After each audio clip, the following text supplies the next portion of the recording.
जय जगन्नाथ समस्त को मु लिपि आज प्राय 5 दिन लिव पर मुझे ऑफिस सो सका उठिकी जल्दी जल्दी निजर नित्यकर्म सारिकी किचन गला देखिली बाबा आनी छतु किसी भी ताम झाम न करिकी पियाज टिके लंका टिके देकी साधा सीधा भाव में छतुटा को भाजीदेली।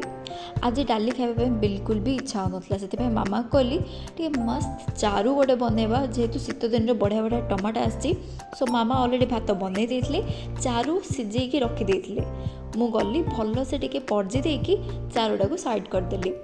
देन मामा टिके आलू सिझेकी रखिते मुझे लंका पियाज काटिदेली आ अदा रसुण पेस्ट को दे देकी मस्त से गोटे बढ़िया ग्रेवी तरकारी बनईदेली।